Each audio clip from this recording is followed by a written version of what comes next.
तो हाँ जी, आपने मुझे देखो जी दो कुंडलियाँ भेजी हैं लड़के और लड़की की।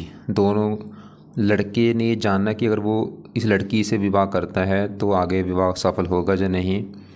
तो ये मैं आपको पूरा विस्तार में समझाऊंगा। अभी जो कुंडली यहाँ पे मैंने बना रखी है ये है इस लड़की की कुंडली जिसके साथ आपने मिलान करना, जो कि है सफाली। सफाली गुप्ता इसका नाम है और ये इसकी डिटेल आपने भेजी थी। अब इसकी डिटेल के हिसाब से इसकी ये कुंडली बनी है, कन्या लगन की कुंडली है इसकी, और ये है मीन राशि। अब इस खासकर क्योंकि यहाँ पे कुंडली इस लड़की की मैंने इसलिए बना रखी है क्योंकि इस लड़की के साथ आपने विवाह करना है, तो इसकी लड़की कुंडली को देखेंगे कि इसके साथ अगर आपका विवाह होता है तो वो विवाह सफल होगा या नहीं। अब देखो जी, जब सबसे पहले देखो ये जो कुंडली होती है इसमें 12 घर होते हैं। 12 घर मैं लिख देता हूँ। ये है इस लड़की कुंडली में पहला घर है, ये है दूसरा घर, ये तीसरा घर, चौथा, पाँचवा, छठा, सातवां, आठवां, नौवां, 10वां, 11वां और ये 12वां घर। अब ये जो 12 घर हैं, इन 12 घरों से इस लड़की के बारे में कुछ ना कुछ पता किया जाएगा। जैसे कि पहले घर से इस लड़की का हम शरीर देखेंगे, इसकी हेल्थ, इसका स्वभाव, रंग रूप, पर्सनालिटी। दूसरा घर इसके धन का है। तीसरा घर छोटे भाई बहन। चौथा घर इस लड़की की माता, मकान, वाहन। पाँचवा घर बच्चों का। छठा घर शत्रु, रोग, कर्जा। सातवां घर जो है इसके पति का घर है। आठवें घर से इसकी उम्र देखेंगे। नौवें घर से भाग्य। 10वां घर काम काज। 11वां घर आमदनी, लाभ। और 12वें घर से इस लड़की के खर्चे देखे जाएंगे। तो हमने यहाँ पे मतलब इस लड़की के बारे में जो कुछ देखना है वो घर देखना है। मान लो इस लड़की के हमने बच्चों के बारे में जानना है, तो बच्चों का घर है 5वां घर। तो 5वें घर से इस लड़की के जो बच्चे होंगे वो देखे जाएंगे। और 5वें घर में देखो एक नंबर लिखा है 10। 10 है मकर राशि, मालिक बना शनि। तो शनि को भाई देख के डिसाइड होगा इसके बच्चों के बारे में। तो ऐसे ही मान लो इस लड़की का हमने भाग्य देखना है, भाग्य कैसा होगा इसका, तो 9वें घर से इसका देखा जाएगा भाग्य। भाग्य देखना है 9वां घर। 9वें घर में लिखा है 2 है वृष राशि, मालक शुक्र। तो भाग्य देखने के लिए हमें शुक्र को देखना पड़ेगा। तो आपको मेरा कहने का मतलब समझ आ रहा होगा कि जो कुंडली होती है हमने जो भी कुछ देखना है वो घर देखना होता है। अब यहाँ पे देखो जी, जो कुंडली मिलान होती है लड़के लड़की की, इसमें 4 पॉइंट मेन होते हैं। पहला पॉइंट तो ये होता है कि गुण कितने आ रहे हैं दोनों में। तो 36 टोटल गुण होते हैं और 36 में से 18 गुण होने चाहिए कम से कम। मतलब 18 से अगर कम गुण हैं तो विवाह नहीं होता। अब 36 में से 18 गुण, इनमें दोनों के जो मैंने गुण देखे हैं वो आ रहे हैं 28 गुण आ रहे हैं, मतलब गुण अच्छे आ रहे हैं। चलो ठीक है। दूसरा पॉइंट होता है कि दोनों में मंगल दोष है या नहीं। अब ये जो लड़का है, ये जो लड़की, क्योंकि कुंडली यहाँ पे मैंने बनाई है लड़की की, सफाली की। अब इस लड़की की कुंडली में मंगल बैठा है, दूसरे घर में मंगल दोष नहीं बना, लेकिन जो लड़का है उसका मंगल है चौथे घर में, वहाँ पे बना है मंगल दोष। तो यहाँ पे इस कंडीशन में विवाह नहीं करना चाहिए। मतलब जहाँ तो दोनों का मंगल दोष बना हो या दोनों का मंगल दोष या तो बना हो या ना हो। लेकिन अगर एक का मंगल दोष बना एक का नहीं बना तो यहाँ पे दिक्कतें आती है। लेकिन कुछ कंडीशनें ऐसी ऐसी होती है जहाँ पे ये मंगल दोष भंग हो जाता है, लेकिन वो मैंने देखा मंगल दोष भंग हो चुका है। मतलब दूसरा भी पॉइंट क्लियर हो चुका है। पहला तो गुण देखो काफ़ी अच्छे हैं, मंगल दोष भी मैंने बोला भंग हो चुका है। तीसरा पॉइंट होता है नाड़ी दोष एक होता है, वहाँ इसकी दोनों की कुंडली में नाड़ी दोष वैसे बना हुआ है। लेकिन देखो जी, सबसे जो मेन होता है वो है 7वां घर देखना। क्योंकि आपको मैंने भी क्या बोला था कि 12 घरों से कुछ ना कुछ देखा जाता है। जैसे तीसरा घर इसके छोटे भाई बहन लड़की के देखेंगे। चौथा घर इस लड़की की माता का घर है। 5वां इसके बच्चों का। 10वां घर इसके पिता का। 11वां घर इसके बड़े भाई बहनों का। अब ऐसी इस लड़की का जो पति है, पति भाई कैसा होगा, इसका पति का सुख कैसा होगा, पति से बनेगी कि नहीं। तो पति का घर कौन सा है, 7वां घर। तो पति के लिए हम इस 7वें घर को देखेंगे कि इसका जो पति है उसके साथ बनेगी कि नहीं। अब आपको मैंने अभी एक फार्मूला बोला था, घर का मालक देखना होता है। तो मान लो हमने इस लड़की का पति देखना है कि भाई पति से इसकी बनेगी जो नहीं आगे जाके। तो पति का घर है 7वां, और 7वें घर में क्या लिखा है, 12 लिखा है। और 12 है मीन राशि। इसका जो मालक है वो है गुरु ग्रह। तो मुझे इस लड़की के पति के बारे में जानना है, तो मुझे गुरु ग्रह को देखना पड़ेगा कि गुरु अच्छा या बुरा है। गुरु के अलावा देखो जी, ये जो शुक्र होता है इसको भी देखा जाता है। शुक्र क्योंकि विवाह का कारक होता है, शुक्र से विवाह का ये सुख देखा जाता है। मतलब एक तो इसके पति घर का मालक गुरु, मेन वैसे गुरु है क्योंकि वो 7वें घर का मालक है, और शुक्र। इसके अलावा देखो 7वें घर में कौन बैठा है, राहु आके बैठा है, भाई राहु को भी देखना पड़ेगा। और 7वें घर में चंद्रमा बैठा है, उसको भी देखना पड़ेगा। तो कम से कम हमें 4 ग्रह देखने पड़ेंगे इसके पति का सुख अगर देखना है। 7वें घर के मालक गुरु ग्रह को, साथ में घर में चंद्रमा बैठा उसको भी, राहु को भी और शुक्र को भी। तो चारों ग्रहों को देख के डिसाइड होगा कि पति का सुख है या नहीं। और सबसे मेन होता है साथ में घर का मालक देखना। अब साथ में घर में जो मैंने बोला 12 लिखा है, मालक कौन है? गुरु। तो गुरु देखना। अब गुरु का देखने का मतलब क्या है? गुरु मतलब कुंडली में अच्छी जगह बैठा है या बुरी जगह बैठा है, नीच का है, उच्च का है, कहाँ बैठा है। अगर तो इसका गुरु देखो जी 6, 8, 12 घर में होगा, विवाह में दिक्कतें पैदा करेगा। जहाँ नीच का होगा तब भी दिक्कतें पैदा करेगा। लेकिन इसका गुरु कहाँ बैठा है? इसका जो गुरु है वो इसी घर में बैठा है, देखो, जो कि बहुत बड़ी अच्छी बात है भाई। मतलब गुरु इसका है बहुत अच्छा। क्यों अच्छा है? क्योंकि वो अपने घर में बैठा है। ये जो 7वां घर है गुरु का घर है, अपने ही घर में बैठा है, तो अपने घर का क्या करेगा? अच्छा करेगा।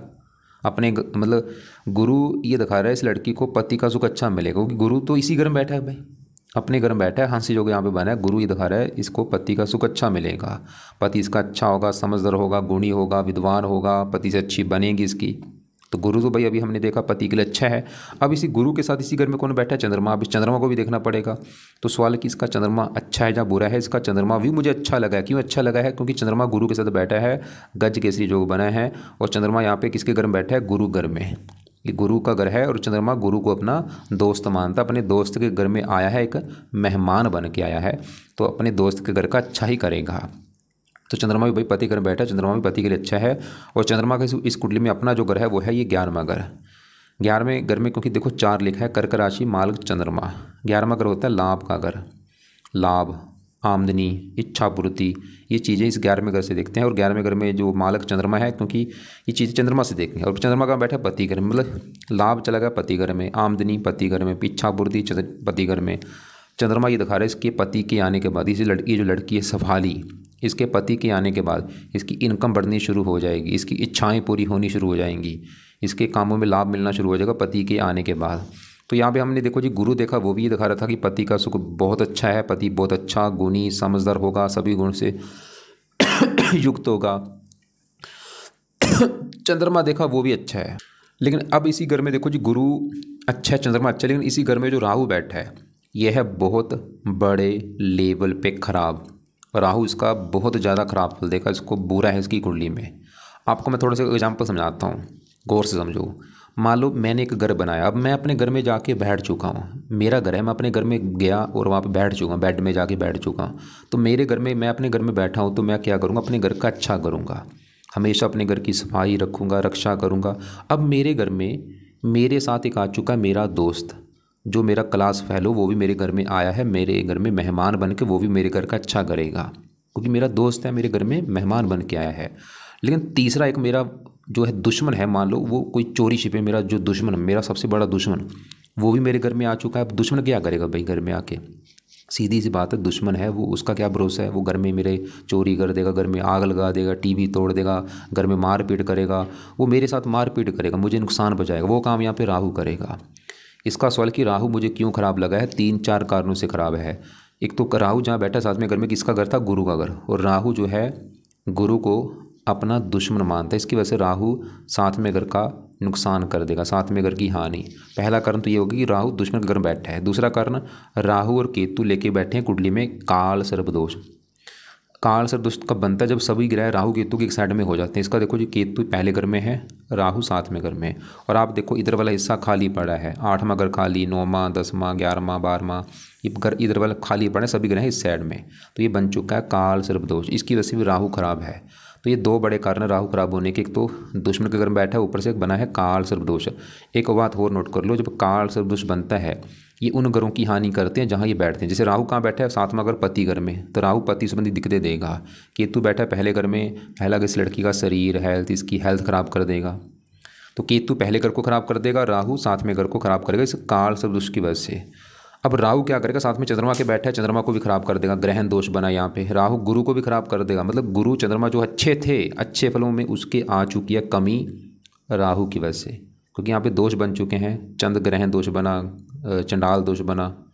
तो इस राहु अकेले ने इस 7वें घर का बुरी तरह से राहु कर देगा नुकसान, 7वें घर की हानि। 7वां घर जो पति का घर था, राहु ये दिखा रहा है कि इस लड़की को पति संबंधी भाई दिक्कतें आएंगी। वो दिक्कतें क्या आएंगी? कुछ ना कुछ दिक्कतें आएंगी बड़े लेवल पे। जहाँ तो विवाह में देरी होना, या विवाह हो भी गया, पति से लड़ाई झगड़े होना, पति से तलाक हो जाना, पति का बीमार होना, मतलब पति से बड़ी दिक्कतें राहु यहाँ पे पैदा करेगा बहुत ज़्यादा। और मैंने ऐसी हज़ारों कुंडलियाँ मैं देख चुका हूँ, जब भी राहु 7वें घर में होता है ऐसे लोगों को विवाह में दिक्कतें आती हैं बड़े लेवल पे। चाहे तो डिवोर्स हो जाता है, या विवाह होता नहीं, या विवाह काफ़ी देरी से होता है उम्र निकल जाने के बाद। लेकिन खासकर मैंने देखा डिवोर्स करा देता है राहु जब 7वें घर में होता है, 2 विवाह करा देता है। अब इसकी एक देखो निवास कुंडली भी होती है विवाह के लिए, यहाँ पे आपको मैं दिखाता हूँ। देखो ये अपनी इस लड़की की डिटेल भेजी शेफाली की, और ये इसकी कुंडली बनी जो कि यहाँ पे मैंने बनाई है। और एक है निवास कुंडली। अब ये निवास कुंडली में भी 7वां घर देखा जाता है जो कि पति का घर होता है। अब इसके 7वें घर में निवास कुंडली में वहाँ पे भी देखो राहु बैठा है भाई, बहुत बुरी बात है, जो कि बैठा भी सूर्य घर में, दुश्मन घर में है। मतलब राहु 2 कारणों से इसके पति घर को खराब कर रहा है। ये है लगन कुंडली, यहाँ पे भी पति घर में बैठा है, और निवास कुंडली जो कि पति की कुंडली है वहाँ पे भी 7वें घर में बैठा है। तो इसकी भाई लड़की की जो कुंडली है वो ये दिखा रही है कि इसको विवाह में दिक्कतें जरूर आएंगी, पति को लेकर दिक्कतें जरूर आएंगी। और वो कारण बना ये राहु ग्रह। जब भी कभी राहु की दशा चलेगी छोटी बड़ी, पति संबंधी दिक्कतें बड़े लेवल पे आएंगी। जहाँ तो डिवोर्स हो जाना, या पति से लड़ाई झगड़े इतने होंगे, लड़के मायके आ जाना, दिक्कतें आएंगी इस राहु की वजह से। और ये थोड़ा सा आपको मैं दिखा भी देता हूँ ये दोष का क्या करेगा। मतलब राहु इसका देखो 7वें घर में है, केतु पहले घर में है, और इधर वाला हिस्सा खाली पड़ा है।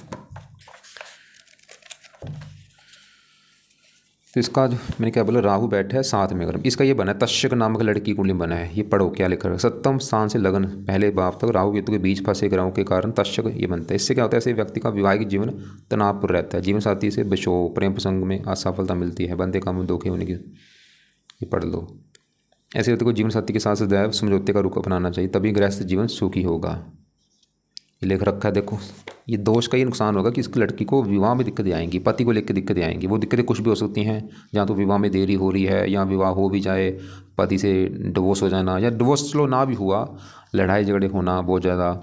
तो अब ये जो लड़की है अगर चाहती कि भाई मैं ऐसा क्या काम करूँ कि मेरा राहु मुझे बुरे फल ना दे, तो इसको मैं शेफाली को बोलूँगा, जो शेफाली है, कि आप राहु के उपाय करो। क्या राहु के इसने उपाय करने हैं? पहला राहु का उपाय है ये राहु कवच का पाठ पढ़ा करे या इसको सुना करे। दूसरा है राहु स्तोत्र का पाठ पढ़ा करे। दोनों पाठ इस लड़की ने शाम के समय या रात के समय इनको पढ़ लिया करे, या इनको ऑडियो लगा के सुना करे। तीसरा है राहु की वस्तुओं का दान किया करे, दान से शांत होगा।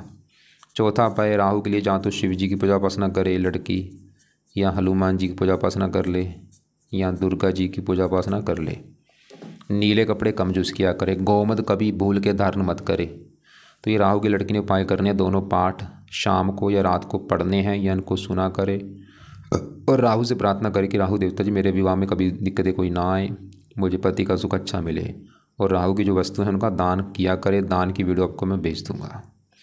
बाकी गुरु चंद्रमा है तो अच्छे थे, लेकिन इसको मैं गुरु का भी एक उपाय बोलूँगा, वो कर ले। वो है गुरु का ये लड़की मंत्र याप किया करे सुबह के टाइम, चाहे 1 माला, चाहे 2 माला, चाहे 3 माला, रोजाना सुबह के टाइम मंत्र करे। पति के लिए अच्छा रहेगा, पति से लड़ाई झगड़े नहीं होंगे, पति का सुख अच्छा मिलेगा। बाकी अब मुझे बोले कि भाई मुझे तो ये बताओ, मान लो आप जो आपने कुंडली भेजी है, किस लड़की से मैं विवाह करूं या ना करूं। मैं बोलूँगा देखो जी, क्योंकि राहु बैठा है 7वें घर में, मैंने जैसे बोला आपको, मैंने बहुत सारी कुंडलियाँ देखी हैं, जब भी 7वें घर में राहु होता है दिक्कतें जरूर आती हैं, तो कन्फर्म है। तो अगर आप इस लड़की से विवाह करेंगे दिक्कतें तो ज़रूर आएंगी। और वो दिक्कतें जहाँ तो डिवोर्स हो जाना, या वैसे लड़ाई झगड़े होना, दिक्कतें तो आएंगी। बाकी फिर भी अगर आपका मन नहीं मान रहा कि भाई मैंने करना ही करना है इस लड़की से विवाह, जो मर्जी हो जाए, तो मैं उस लड़की को बोलूँगा कि ये लड़की जो है शेफाली, इसकी ये राहु के उपाय जरूर करे, गुरु का मंत्र जरूर करे। और एक मैंने बोला था शुक्र भी देखा जाता है, वो चलो ठीक है, लेकिन मतलब दिक्कतें जो इसकी 100 में से 100% आएंगी विवाह में राहु कारण है। और अभी आपको मैंने दिखा भी दिया है, ये जो दोष बना है काल सर्प दोष, ये नुकसान यही करेगा। राहु 7वें घर को खराब करेगा, और केतु पहले घर को। और दशा में दिक्कतें बढ़ेंगी। जैसे आज इसके ऊपर बड़ी दशा है शुक्र की, छोटी दशा बुध की। ऐसे जब कभी इसकी राहु की दशा चलेगी छोटी बड़ी, उसमें दिक्कतें आएंगी इसकी। और ये दशा आपको मैं दिखा भी देता हूँ कब है दशा। बड़ी दशा इसकी वैसे ही आगे जाके 50 में, या छोटी दशा जब आएगी, छोटी दशा देखो वैसे पीछे निकली है 14 से 17 तक के बीच में। हो सकता है इसका अगर पहले विवाह हुआ है इसमें ये दिक्कतें आई भी हों 14 से लेकर 17 के बीच में, या आगे भी इसकी दशा सूर्य की दशा में आ सकती है, ये 28 से लेकर 29 के बीच में। असर वैसे रहेगा, बस दशा में असर बढ़ जाएगा। क्योंकि आपका मेन सवाल था यही कि कुंडली मिलान को लेके। बाकी मान लो इस लड़की के अब दूसरे ग्रह, सभी ग्रह अगर मैं देखूँ कि कैसे हैं, मैंने आपको बोला गुरु इसका अच्छा है, चंद्रमा अच्छा है, लेकिन वो पीड़ित है राहु से। और शुक्र इसका चौथे घर में बैठा है, वो भी अच्छा है। चौथा घर माता मकान वान का, शुक्र की चल रही है अभी दशा। और शुक्र इस 9वें घर का मालिक भाग्य, भाग्य है चौथे घर में। मतलब शुक्र की दिखा रही है इसको भाग्यवंशी, मकान वाहन ये सुख मिलेंगे, काम काज के लिए अच्छा है। और बुध की चल रही छोटी दशा, वो भी अच्छा है। यहाँ पे बैठा है बुध तीसरे घर में, साथ में सूर्य शनि बैठे हैं। बुध शरीर का मालिक, शरीर बुध की दिखा रहा है कि लड़की मेहनती होगी, साहसी होगी, काम काज के लिए अच्छा है, बुद्धिमान होगी।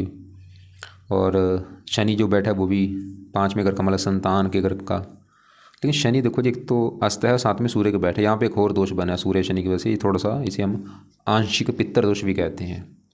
थोड़ा सा संतान को लेकर हल्की सी चिंता होना, संतान के साथ थोड़ा सा मनमुटाव होना, ऐसी दिक्कतें आती हैं शनि, क्योंकि संतान घर का मालिक है। और मंगल दूसरे घर में बैठे, 8वें घर का मालिक अपने घर को देख रहा है। उम्र के लिए अच्छा है वैसे मंगल, उम्र लंबी कर देगा। लेकिन मंगल दूसरा घर वाणी का है, ये लड़की क्रोधी भी होगी, जिद्दी भी होगी, गुस्से वाली भी होगी। और जो मैंने बोला था राहु 7वें घर को खराब करेगा, और केतु पहले घर को। और पहला घर लड़की का शरीर है, हेल्थ, स्वभाव। केतु की जब भी कभी दशा आएगी छोटी बड़ी, तो केतु इसको हेल्थ को लेकर दिक्कतें पैदा करेगा। तो केतु के लिए इसको मैं बोलूँगा केतु का दान किया करे, रोजाना कुत्तों को रोटी डाल दिया करे। तो ये है देखो जी उपाय। बाकी क्योंकि मेन आपने बस यही जानना था। हाँ, लड़की एक बार मैं कुंडली देख लेता हूँ, उसकी कुंडली के हिसाब से वो उसकी कुंडली मुझे क्या दिखा रही है। और यह है लड़की की कुंडली, राहुल इसका नाम है। इसकी भी कुंडली में, क्योंकि देखो जी 7वां घर ही मेन होता है। 7वें घर से पति पत्नी को सुख देखते हैं। 7वें घर में 3 लिखा, मालक बुध, पहले घर से अपने घर को देख रहा, ठीक है। और इसकी कुंडली में अगर पहले विवाह में कोई दिक्कतें आई, उसका कारण है इस 7वें घर के ऊपर एक तो पड़ रही है राहु की दृष्टि, 7वें घर को देख रहा है। और एक शुक्र जो है विवाह का कारक होता है, पत्नी का कारक है, 7वें घर का कारक, वो 12वें घर में बैठा है, वो मुझे अच्छा नहीं लगा। और बाकी मंगल दोष इसका बना है, 7वें घर को देख रहा है, मंगल दोष बना है। कई कारण है छोटे छोटे, शुक्र कारण हो गया, राहु की दृष्टि है, मंगल दोष बना है, शनि में दिख रहा है। और एक इसका नवाश कुंडली में 7वें घर में मंगल बैठा है, और 7वें घर का मालिक गुरु, वो राहु के साथ बैठा है। नवाश कुंडली में इसके विवाह में दिक्कत आने के कारण है लड़की के। और शुक्र इसका नवाश कुंडली में नीच का बैठा है। देखो तो इस लड़की की अगर पहले विवाह में दिक्कतें आई हैं, वो उसके कई कारण हैं। लगन कुंडली में भी कारण दिख रहे हैं, नवाश में भी कई कारण दिख रहे हैं। अब ये लड़का मुझे अगर बोले कि भाई मैं ऐसा क्या करूं कि मेरी जो विवाह वाली दिक्कतें आ रही हैं वो दूर हो जाएं, तो इस लड़के को, जो लड़का राहुल है, मैं राहुल को बोलूँगा कि भाई आपको कुछ पाठ पूजा करने पड़ेंगे। एक तो आप 7वां घर जो पत्नी का घर, उस घर का मालिक बुध, एक तो लिख लो आपकी बुध का मंत्र किया करो। राहुल, ये जो उपाय है राहुल के लिए है, पत्नी के लिए, मतलब पत्नी संबंधी इसको आगे दिक्कतें नहीं आएंगी। 7वें घर का जो मालिक बुध है, उसका मंत्र जो कि है ओम बुम बुद्धाय नमः, रोजाना 1-2 माला सुबह के टाइम मंत्र कर ले, चाहे सुबह शाम कर ले। इसके अलावा जो मंगल दोष है उसके लिए हनुमान जी की पूजा उपासना किया करे, हनुमान जी का पाठ पढ़ा करे। और इस लड़के ने राहु का जो दान है वो किया करे, राहु की जो वस्तुएं उनका दान करना है।